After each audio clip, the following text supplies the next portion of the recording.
Loborži ir ciems 10 km attālumā no Rēzeknes. Ciemā atrodas Lobvāržu muiža, Lobvorži, Lobvārži, Loberži, Loboršs no poļu valodas. Muiža sākotnēji pieder Korfu dzimtai, bet 1873. gadā par 1800 sudraba rubļiem to iegādājas Krievu aristokrāte Natālija Žemčužņikova. Tad to mantava viņas meita Marija Vašinina, kura saimnieko līdz pat 1940. gadam. 1897. gadā tā bija izteikti pareizticīgo muiža, ar visiem muižas zemniekiem un kalpiem piederīgajiem pareizticīgo baznīcai. Tā bija 3 sētas ar 27 cilvēkiem. Blakus atradās mazā pareizticīgo baznīciņa, kuras vietā tagad grūti saskatāmas pamatu drupas un koka krusts.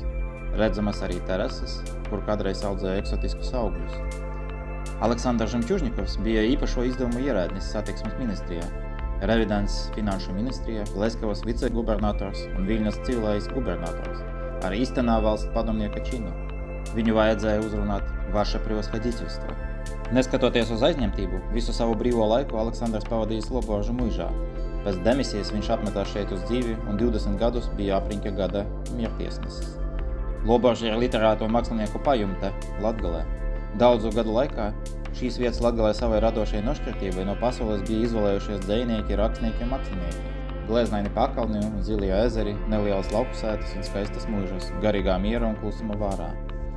Žemčužņikovi bija brālēni slavenajam rakstniekam grāfam Aleksejam Tolstojam, kurš te vairāk kārt viesojies un kopā ar brālēniem sacerējuši dzejoļus, kuros jautri izsmēja romantiskas dzejas štampus, apkopojot savus parodiju dzejoļus populārākajā žurnālā Laika biedrs Savremenņa. Šeit arī pirmo reizi bija parādījies slavenais tēls Kazimā Prudkovs.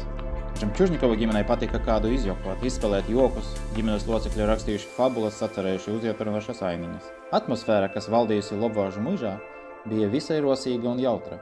Šurp bieži braukuši viesi no Sanktpēterburgas. Tika spēlētas mājas teātra izrādes, pats Aleksandrs bija lielisks aktieris. Viņa atveidotie personāži patika publikai.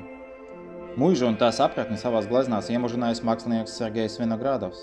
Viņš arī uzrakstīja par šeit pavadītajām vasaras dienām. Kas par krāsām visur tagad? Kāda sajūsma pārņem dvēseli? Kā gribās dzīvot, gribās visu aprakstīt, dzīvot un rakstīt. Tā bija mana laime. Arī Nikolais Bogdanovs Bieļskis un citi mākslinieki tie bija bieži viesi. Pagājušā gadsimta 20. un 30. gados šeit viesojušies Rīgas gandrīz visi Krievu periodisko izdevumu rakstnieki un žurnālisti. 1940. gadā muiža tika ievietota pamatskola, pēc tam tajā ierīkoja komunālos dzīvokļus. Ilgstoši celtne netika remontēta, un šobrīd ēkai ir nodrupis jumts.